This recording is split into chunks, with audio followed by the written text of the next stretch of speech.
موضوع الدرس في أحوال الأحبار والرهبان من اليهود والنصارى، سورة التوبة، تفسير ابن كثير۔ الحمد لله رب العالمين، والصلاة والسلام على أشرف الأنبياء وسيد المرسلين سيدنا محمد وعلى آله وأصحابه أجمعين۔ اللهم صل على سيدنا محمد وعلى آل سيدنا محمد كما صليت على إبراهيم وعلى آل إبراهيم في العالمين إنك حميد مجيد۔ أعوذ بالله من الشيطان الرجيم، بسم الله الرحمن الرحيم۔ يا أيها الذين آمنوا إن كثيرا من الأحبار والرهبان ليأكلون أموال الناس بالباطل ويصدون عن سبيل الله، والذين يكنزون الذهب والفضة ولا ينفقونها في سبيل الله فبشرهم بعذاب عليم، يوم يحمى عليها في نار جهنم فتكوى بها جباههم وجنوبهم وظهورهم هذا ما كنزتم لأنفسكم فذوقوا ما كنتم تكنزون۔ قال المؤلف والمفسر رحمه الله تعالى أدام النفع بعلومه وعلومكم في الدارين آمين، إلى أن قال قوله تعالى يوم يحمى عليها في نار جهنم فتكوى بها جباههم وجنوبهم وظهورهم هذا ما كنزتم لأنفسكم وذوقوا ما كنتم تكنزون، أي يقال لهم هذا الكلام تبكيتا وتقريعا وتحكما كما في قوله تبارك وتعالى۔ اب ان کو قیامت میں یہ بات کہی جائے گی تاکہ روحانی طور پر بھی ان کو عذاب ہو،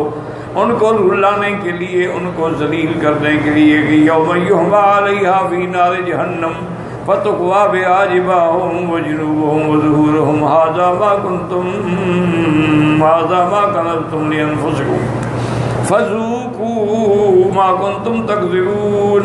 جیسے کہ دوسری آیت میں اللہ نے فرمایا ثم صبوا فوق راسہ من عذاب الحمیم، پھر گرم کھولتا ہوا پانی جہنمیوں کے سروں پہ ڈالا جائے گا اور کہا جائے گا ذق انک انت العزیز الکریم، اب عذاب کا مزہ چکھو۔ تم اپنے آپ کو بہت بڑا شان والا سمجھتے تھے۔ اے ھذا بذاک وھذا الذی کنتم تکنزون لانفسکم، وہ جو تم دنیا میں اکڑتے تھے آج اس کا مزہ چکھ لو، اور یہ جو تم نے سونے چاندی اکٹھے کیے تھے ان کا مزہ بھی چکھ لیں۔ ولہذا یقال من احب شیئا وقدمہ علی طاعۃ اللہ عذب بہ، اسی لیے کہا جاتا ہے کہ جو آدمی کسی چیز کو محبوب رکھے اور اس کو اللہ کی فرما برداری پر مقدم سمجھے تو اسی چیز سے اس کو عذاب دیا جاتا ہے۔ وَهَؤُلَاءِ لَمَّا كَانَ جَمْعُ هَذِهِ الْأَمْوَالِ آثَرَ عِندَهُم مِّن رِضَى اللَّهِ أَنْهُمْ عُذِّبُوا بِهَا، یہ اسی لیے کہ ان لوگوں نے اس مال کو ترجیح دی اللہ تعالیٰ کی فرمانبرداری اور حضور پاک صلی اللہ علیہ وسلم کی اطاعت کے مقابلے پر آج وہی ان کے لیے عذاب بن گیا۔ عذبوا بها كما كان ابو لہب لعنه الله جاهد في عداوة رسول الله صلى الله عليه وسلم تعينه في ذلك، كانت يوم القيامة او العذاب ايضا في جيدها ونكها حبل من مسد، أي تجمع من الحطب في النار وتلقي عليه، لكن ذلك أبلغ في عذابه۔ جیسے ابو لہب جو سب سے بڑا دشمن تھا میرے مدنی محمد مصطفیٰ صلی اللہ علیہ وسلم کا، اور اس کی عورت بھی دشمنی کی انتہا پہ تھی کہ حضور پاک کے لیے راستے میں کانٹے بچھاتی تھی، خود جا کے لکڑیاں لے آتی، کانٹے لے آتی، حضور کے راستے میں بٹھاتی، اور حضور صلی اللہ علیہ وسلم 3 راتیں نہیں اٹھ سکے تو آ کے دروازہ کھٹکھٹانے لگی کہ ہاں حل ترکہ کا شیطانوں کا نعوذ باللہ، جو شیطان تمہارے پاس آتا تھا چھوڑ دیا اس لیے نہیں اٹھ رہے ہو۔ تو اللہ تبارک و تعالیٰ پھر قیامت میں بھی ایسا ہی ان کو عذاب دیں گے کہ وہ عورت جو دنیا میں حضور کی مخالفت کر رہی تھی، آج جہنم میں بھی وہ لکڑیاں اٹھا اٹھا کے اپنے خامد پر آگ ڈال رہی ہوگی۔ لیکن ذالک ابلغ فی عذابہ من هو اشفق علیہ فی الدنیا، کہ جو دنیا میں سب سے زیادہ خامد کا ساتھ دینے والی، آج خامد کے عذاب کے لیے بھی سب سے زیادہ اللہ اسی کو استعمال فرمائیں گے۔ کما ان هذه الاموال لما كانت اعز الاشیاء علی اربابها كانت اضر الاشیاء علیہم فی الدار الاخرہ، یہ سونے اور چاندی کے زیورات جو تھے یہ دنیا میں ان لوگوں کو بہت بڑے عزیز تھے، اسی سے ان کی شان تھی، اور سب سے زیادہ وہی آج نقصان کا ذریعہ بنے ہیں۔ وَيُحْمَى عَلَيْهَا فِي نَارِ جَهَنَّمَ وَلَاهِيكَ بِحَرِّهَا، ان کو جہنم کی آگ میں گرم کیا جائے گا، اور آپ اندازہ کریں کہ جہنم کی آگ جو ہے وہ کیا بلا ہوگی۔ ایک حدیث میں آتا ہے حضور پاک نے فرمایا اوقدت الف سنۃ فبیضت ثم اوقدت الف سنۃ فحمرت ثم اوقدت الف سنۃ فاسودت وهذه سوداء مظلمہ، جہنم کی آگ کو 1000 سال تک بھڑکایا گیا تو وہ سفیدی میں اٹھی، پھر 1000 اس کو اور بھڑکایا گیا تو سرخ ہو گئی، پھر اس کو 1000 سال اور بھڑکایا گیا تو وہ سیاہ ہو گئی۔ حضور نے فرمایا اب وہ جہنم کی نار جو ہے سوداء مظلمۃ، وہ سیاہ بھی ہے اور بالکل اندھیری بھی ہے۔ جس کو 3000 تک بھڑکایا جائے اس کی شدت کا کیا عالم ہوگا، اس کی تیزی کا کیا عالم ہوگا، اس کی سختی کا کیا عالم ہوگا۔ اللہم اجرنا من النار، یا اللہ جہنم کی آگ سے بچانا، جہنم سے بچانا۔ تو اس لیے اللہ تعالیٰ جو چیزیں تمہیں دنیا میں تمہارے لیے باعث شرف تھیں، باعث فخر تھیں، آج تمہارے لیے وہی چیزیں باعث عذاب ہیں، اسی سے عذاب دیا جائے گا اور کہا جائے گا مزہ چکھو تم جو تم نے دنیا کے اندر خزانے جمع کیے تھے، اسلام کے خلاف تم نے دیر لگائے تھے۔ اس لیے فرماتے ہیں کہ فَتَقْوَىٰ بِهَا جِبَاهُهُمْ وَجُنُوبُهُمْ وَظُهُورُهُمْ، ان سے ان کو داغ دیے جائیں گے۔ بعض علماء نے تو یہ لکھا ہے کہ وہ جتنے دراہم و دینار تھے سارے ان کے بدن پہ رکھے جائیں گے گرم کر کے، اور بعد نے فرمایا کہ آگ میں سلاخیں بنا کے گرم کر کے ان کو داغا جائے گا، ان کے چہرے کو داغیں گے، ان کے جانب کو جاگیں گے اور ان کے پشت کو داغیں گے۔ کیوں کہ جب یہ مسکینوں کو دیکھتے تھے تو منہ چڑھاتے تھے نا، تو آج اسے منہ کو بھی داغا جا رہا ہے، اور یہ رخ پھیلتے تھے تو آج جانب کو بھی یہ رخ دے کے چل پڑتے تھے تو آج ان کی پشتوں کو بھی داغا جا رہا ہے۔ جو کچھ انہوں نے کیا اسی پہ ان کے لیے عذاب۔ وقال سفیان عن الاعمش عن عبد الله بن عمرو بن مرة بن عبد الله مسعود رضی اللہ عنہ والذی لا الہ غیرہ لا يكفي عبد بکنز فیمس دینارا ولا درہم درہما ولكن يوسع جلده فيوزع كل دینار ودرہم على حدته۔ اب مفسر حضرت عبداللہ بن مسعود رضی اللہ عنہ فرماتے ہیں کہ والذی لا الہ، مجھے قسم ہے اس ذات کی جس کے سوا کوئی معبود برحق نہیں، یہ نہیں ہے کہ ایسے بس داغ دے دیں گے، بلکہ ان کا جثے کو بڑھا دیا جائے گا، وہ اتنا پھیل جائے گا کہ ایک ایک دینار ایک ایک درہم سارا ان کے اوپر رکھا جائے گا تاکہ سب کی تیزی اور آگ کو محسوس کریں۔ وقد رواه ابن زینبی مرفوعا ولا يصح رفعه الله اعلم۔ وقال عبد الرزاق قال اخبرنا معمر عن ابن طاووس عن ابي قال بلغني ان الكنز يتحول يوم القيامة شجاعا يتبع صاحبه وهو يفر منه ويقول انا كنزك لا يدرك منه شيئا الا اخذه۔ اب فرماتے ہیں ایک روایت میں یہ بھی ہے کہ جو انہوں نے خزانے بنائے تھے قیامت والے دن ان کو ایک سب سے بڑے خطرناک سانپ کی شکل دی جائے گی، اور وہ سانپ دوڑے گا، وہ بھاگے گا، ہوگا ٹھہرو میں ہی تو ہوں تمہارا خزانہ، کہاں بھاگتے ہو، حتیٰ کہ اس کو پکڑ لے گا اور اس کو کوئی جگہ باقی نہیں ہوگی جہاں اس کو نہیں کاٹے گا۔ وقال الإمام أبو جعفر بن جرير حدثنا بشر قال حدثنا يزيد قال حدثنا سعيد بن قتادة عن سالم بن أبي الجود عن معدان بن أبي طلحة عن ثوبان رضي الله عنه أن الرسول كان يقول من ترك بعده كنزا وسد له يوم القيامة شجاعا أقرع له زبيبتان يتبعه ويقول ويلك ما أنت. اس حدیث مبارک میں حضرت ثوبان روایت کرتے ہیں حضور نے فرمایا جو آدمی سونے چاندی کے زیور سونے چاندی کے ڈھیر چھوڑ گیا اللہ کے راستے میں خرچ نہیں کیا نتیجہ یہ ہوگا کہ اس کو قیامت والے دن ایک سانپ کی شکل دی جائے گی جس کی 2 زبانیں ہوں گی اور وہ دوڑے گا کہ ٹھہرو میں ہی تو تمہارا وہ خزانہ ہوں کہاں جاتے ہو. فَيَقُولُ أَنَا كَنْزُكَ الَّذِي تَرَكْتَهُ بَعْدَكَ وَلَا يَزَالُ يَتْبَعُهُ حَتَّى يُلْقِمَهُ يَدَهُ فَيُقْذِمُهَا. وہ دوڑے گا وہ کہاں بھاگنے دے گا حتیٰ کہ اس کو جب پکڑے گا پھر اس کے ایک ہاتھ کو نگل جائے گا ثُمَّ يَدْبَعُهَا سَائِرَ جَسَدِهِ اسی طرح سارے بدن کو نگل جائے گا. ورواه ابن في صحيح حديث يزيد عن سعيد بن سعيد به وسعاد الحديث في الصحيحين من رواية أبي الزناد النبي رضي الله عنه وفي مسلم من حديث سهل بن أبي صالح عن أبيه عن أبي هريرة رضي الله تعالى عنه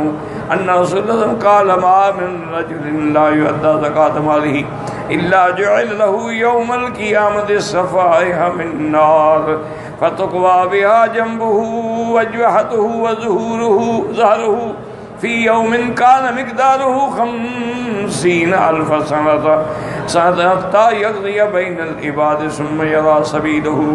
إما إلى الجنة وإما إلى النار. صحیح مسلم کے اندر حدیث مبارک ہے کہ حضرت ابی ہریرہ راوی ہیں اسی طرح فرماتے ہیں کہ حضور نے فرمایا ہے کہ جو بندہ لا یؤدی زکات مالی اپنے مال کی زکات نہیں دیتا الا جعل له یوم القیامہ قیامت والے دن اس کے لیے پٹڑیاں بنائیں گے آگ کی یعنی پلیٹیں بنائیں گے فتقوا بها اس کے جانب کو اور اس کے چہرے کو اور اس کی پشت کو داغا جائے گا ایک ایسے دن میں جس کی مدت جو ہے طول جو ہے وہ تقریباً 50,000 سال ہوگا. یہ 50,000 سال تک یہی عذاب بھگت رہے گا. ابھی جہنم کا فیصلہ نہیں ہوا ہے پہلے بھگت رہا ہے اس کے بعد پھر اللہ فیصلہ فرمائیں گے جنت میں اور جہنمی جہنم میں. یہ ان کو عذاب دیا جا رہا ہے جن نے اپنے مال کی زکوٰۃ ادا نہیں کی ہے. اس کے بعد فرماتے ہیں وضع کا تمام الحدیث وقال البخاری رحمہ اللہ تعالی فی تفسیر هذه الآیہ حدثنا قتیبہ سے نکالنا جریر بن حسین عن زید بن وهب قال مررت على ابی ذر بالربزة فقلت ما انذرك بهذا الارض. کہتے ہیں کہ میں ربضہ ایک جگہ کا نام ہے وہاں گیا حضرت ابی ذر رضی اللہ تعالیٰ وہاں رہتے تھے تو میں نے کہا بھی تم مدینہ چھوڑ کے یہاں اکیلے بستی میں بیٹھے ہو کیا بات ہے؟ قال كنا بالشام فقرات والذين يكنزون الذهب والفضة ولا ينفقونها في سبيل الله فبشرهم بعذاب أليم. فقال معاوية ما هذه فينا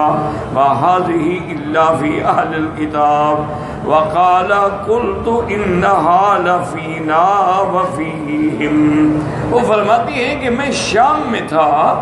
تو جب یہ آیت مبارک تلاوت کی گئی تو حضرت معاویہ رضی اللہ تعالیٰ نے کہا کہ بھئی یہ تو اہل کتاب کے بارے میں ہے کیونکہ اس سے پہلے ہے ان کثیر من الاحبار والرہبان لیأکلون اموال الناس بالباطل ہمارے لیے تھوڑا ہے. تو ابی ذر نے کہا کہ نہیں حضرت یہ ان کے لیے بھی ہے اور ہمارے لیے بھی ہے کہ ہمیں حکم جو ہے وہ عام ہوتا ہے اس میں کسی قسم کی کوتاہی نہیں کرنی چاہیے. تو اس لیے علماء نے اصل کہ حاسبو قبل ان تحاسبو مرنے سے پہلے اپنا حساب کر. دیکھو نا اب تم زندہ ہو ہر سال کی زکوٰۃ بنتی ہے مثلا 10,000 10 سال نہیں دی 1 لاکھ ہی دینا ہوگا دے دو تاکہ ادائیگی ہو جائے بات ختم ہو جائے. اور دوسرا سب سے بڑا خیال یہ رکھیں، جو ہمارے ملک میں خاص طور پہ یہ ایک بہت بڑی بری رسم ہے، انڈو پاک میں بھی اور بنگلہ دیش میں بھی، اور ان کا میں نام اس لیے لیتا ہوں، میں جانتا ہوں نا، یہاں میں ایک جگہ گیا ہوں، ان کے اندر ایک عیب یہ بھی ہے کہ یہ اپنی لڑکیوں کو حصہ نہیں دیتے۔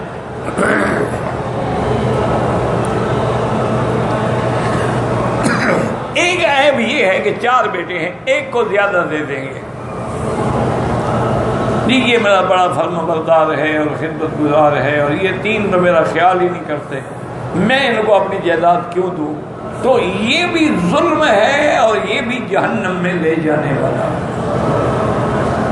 حضور صلی اللہ علیہ وسلم کی زندگی میں ایک صحابی نے آ کے عرض کیا کہ یا رسول اللہ صلی اللہ علیہ وسلم، یہ میرا بیٹا جو ہے نا بڑا فرما بردار ہے، بڑا مطیع ہے، میری بڑی خدمت کی ہے، میں اپنا یہ باغ اس کو دینا چاہتا ہوں، آپ کے پاس اس لیے آیا ہوں کہ آپ گواہ بن جائیں۔ آپ نے فرمایا تمہارے اور بھی اولاد؟ کہا ہاں، اس نے فرمایا سب کو دیا ہے ایسا باغ؟ لیکن نہیں حضرت، باقی کو نہیں دیا، اسی کو دینا چاہتا۔ فرمایا لا اشهد ولا جور، دوڑ جاؤ، میں کسی ظلم پہ گواہی دینے کے لیے تیار نہیں، یہ ظلم ہے، دینا ہے سب کو برابر دو، اچھا ہے یا نکما ہے یا قابل ہے یا ناقابل۔ اور اللہ نے جو لڑکیوں کا حصہ بنایا ہے، یعنی علماء نے لکھا ہے کہ قرآن میں غور کرو، اللہ نے کیا فرمایا؟ یوصیکم اللہ فی اولادکم،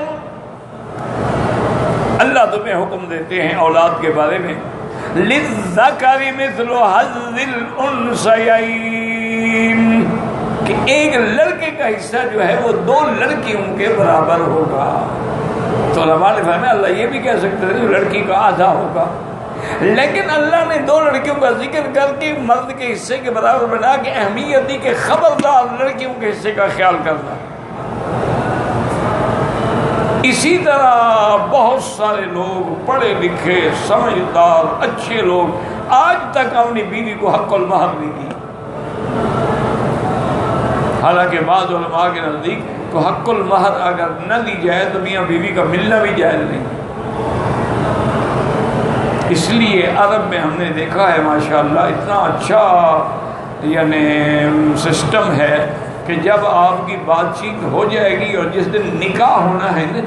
اسی دن جو حق المہر طے ہے وہ خامد اپنے ہاتھ سے بیوی کو دے گا، نہ اس کی ماں کو، نہ باپ کو، نہ بھائی، کیونکہ حق المہر اس کا حصہ ہے۔ یہ نہیں ہے کہ حق المہر باپ لے کے کھا جائے یا ماں، کہ ہم نے بچی کو پالا اور پوسا اور جوانی کو کوئی احسان کیا، کسی اور کے گھر میں پیدا ہوتی تو وہ پالتے پوستے، تو یہ بہانے ہیں۔ تو اچھا اس کا بھی حل ہے میرے عزیز کہ اگر کسی نے اپنی بیوی کو حق المہر نہیں دی ابھی دے دو۔ اچھا کبھی یہ بھی ہوتا ہے کہ یاد ہی نہیں ہوتا کہ حق المہر کیا تھی، تو جو اس کی بہنوں کی حق المہر اس کے مطابق دے دو، یا جو علاقے کا رواج اس کے مطابق دے دو۔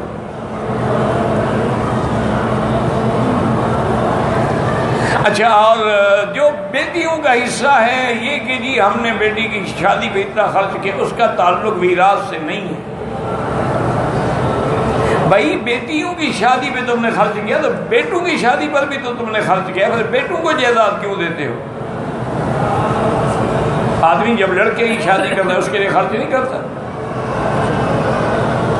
تو یہ سارے بہانے ہیں، زندہ ہو تو اپنی جہنم سے جان چھڑا لو، کوئی مشکل نہیں، سب کو بلا کے جتنا حصہ۔ اچھا دوسری یہ ہے کہ شریعت کے مطابق کسی بھی مدرسے میں جا کر کسی مفتی کے پاس بیٹھ کے آپ بتائیں اس کو کہ جناب میری بیوی ہے، 2 بچیاں ہیں، 3 لڑکے ہیں، باپ ہے، ماں ہے، بہن ہے، بھائی ہے، یہ مہربانی کر کے مجھے شریعت میں حصے بنا دو کہ کسی کا کیا حصہ بنتا ہے، وہ جو سہم بنا دیں گے۔ آج کل کوئی مشکل نہیں ہے کہ علم میراث جو ہے نا وہ سارا انٹرنیٹ پہ موجود ہے۔ پہلے تو علماء کو محنت کرنی پڑتی تھی، بیچارے ضرب تقسیم کرتے تھے اور مشکل سے سہم نکالتے تھے۔ آج کل تو بس یہ ہے نا کہ انٹرنیٹ پہ بس آپ لکھیں کہ بھی یہ زید مر گیا، 2 بیویاں چھوڑ گیا، 3 لڑکیاں چھوڑ گیا، 4 لڑکے چھوڑ گیا، باپ بہن بھائی چھوڑ گیا، کلک کرو سامنے حساب بن کے آ جائے گا۔ اب تو مسئلہ ہی کوئی نہیں نا، اس شریعت کے مطابق وصیت نامہ بنوائیں۔ اگر بہت بڑے آدمی ہو تو پھر ایک وصیت نامہ جو ہے وہ عدالت میں جمع کروا دیں، اور ایک وصیت نامے کی کاپی سب کو دے دیں اور ایک اپنے سرانے کے نیچے رکھیں، تاکہ تمہاری موت کے بعد کوئی ڈاؤٹ نہ رہے۔ اچھا، اور اگر تم خیرات کرنا چاہتے ہو تو تیسرے حصے سے زیادہ خیرات نہیں کر سکتے، چونکہ اولاد کا حق ہے۔ اللہ فرما رہی ہے، یہ معنی نہیں ہے کہ تم نیک بن کے سارا کچھ اللہ کے راستے میں لٹا دو، تو بچے کیا کریں، بچیاں کیا کریں؟ ایک صحابی نے کہا، وہ نے کہا یا رسول اللہ میں چاہتا ہوں اپنی ساری جائیداد خیرات کروں، میں بالکل غلط۔ انہوں نے کہا حضور مجھے اجازت دے میں آدھی جائیداد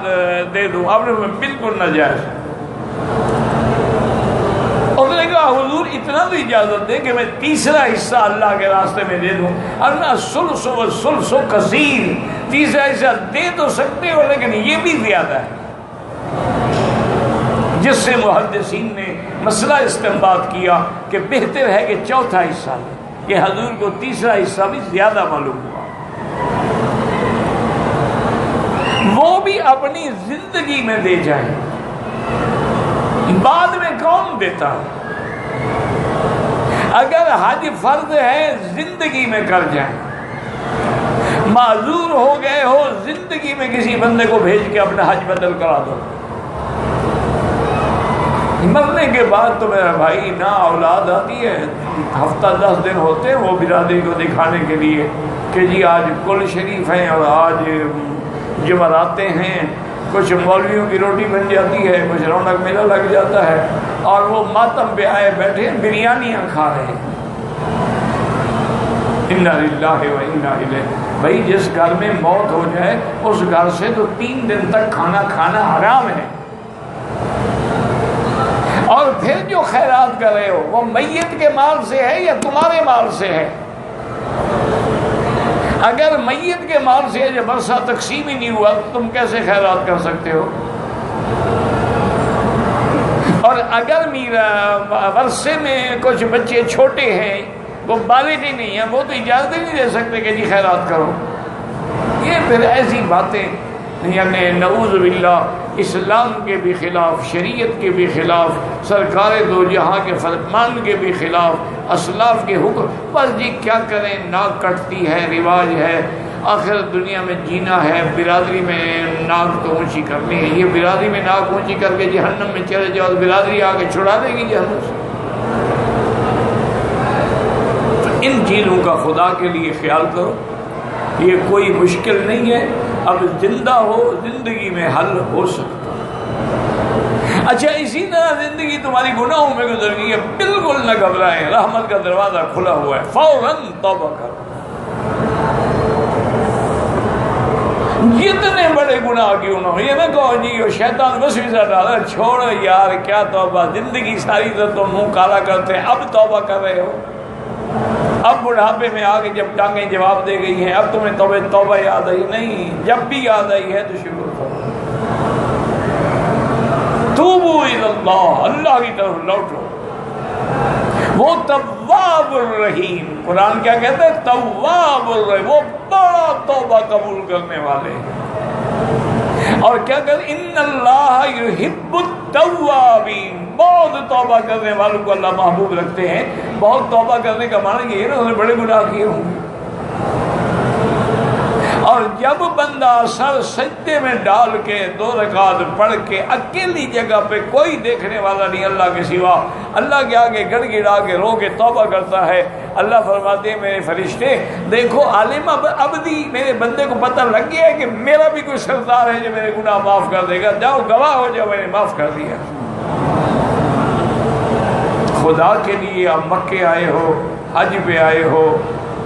عمرے پہ آئے ہو، مدینہ پاک میں حاضری دو گے، خدا کے لیے اپنے معاملات کو صاف کرو۔ اگر پیسہ حرام کا ہے حج کا دینے کا فائدہ نہیں، بلکہ جب آدمی کہتا ہے لبیک اللہم لبیک، آواز آتی ہے مطعمک حرام و مأکلک حرام و ملبسک حرام، کہ تیرا کھانا بھی حرام سے، کپڑے بھی حرام سے، لباس بھی، حجوں کا مردود علیک، میں تیرے حج کو تیرے منہ پہ مارتا ہوں، لوٹ جاؤ، مجھے کوئی ضرورت نہیں تیری حاضری کی۔ اس کا حل ہے توبہ کر لو۔ کسی کے پیسے دینے ہیں، اس کو یہیں سے بیٹھے بیٹھے ٹیلی فون کر دو کہ بھائی میں نے آپ کا قرضہ دینا، میں ہر حال میں دوں گا آپ کو، مر جاؤں تو مجھے بخش دینا ورنہ میں دوں گا۔ کوئی مشکل نہیں ہے۔ اچھا اگر تمہارے پاس جو پیسے ہیں وہ حرام ہیں، کسی سے قرضہ لے کے حج کرو، تاکہ حج تو حلال کے پیسے سے ہو نا۔ یہ کوئی مشکل مسائل نہیں ہیں، اگر ماننا چاہو اور عمل کرنا چاہو تو مشکل نہیں ہے، اور اگر نہ کرنا چاہو تو بڑے مشکل ہیں۔ ساری زندگی کھا گئے اور جناب ڈکار ہی نہیں لی، نعوذ باللہ۔ لوگوں کی زمینوں پہ قابض ہیں، یتیموں کی زمینوں پہ قابض ہیں، گورنمنٹ کی جو بچی ہوئی زمینیں ہوتی ہیں ان پہ قابض ہیں، مختلف محکموں کی زمینوں پہ قابض ہیں۔ تجاوزات کے نام سے اپنے بڑے بڑے جناب لینڈ مافیا والوں نے بڑے بڑے وہاں پر پلادے کھڑے کر دیے۔ آنے دو قبر کو، انشاءاللہ ایک ایک پلادے کا حساب لیا جائے۔ یہ نہ کہو کہ میں نے جناب نیکی کے کام بھی تو کیے ہیں، نیکی کے کام کرنے سے یہ تو نہیں کہ کسی حقوق العباد معاف ہو جاتا ہے۔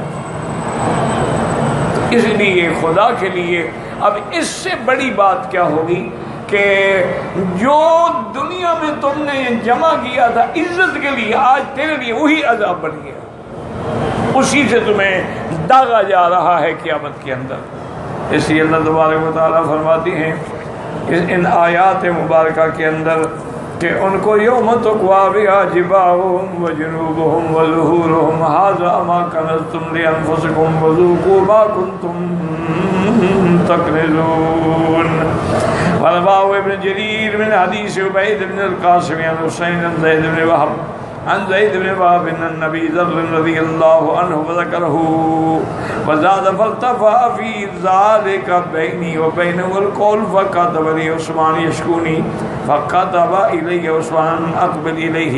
قال فاقبلت الیہ فلما قدمت المدینہ اقبل الناس کانہم لم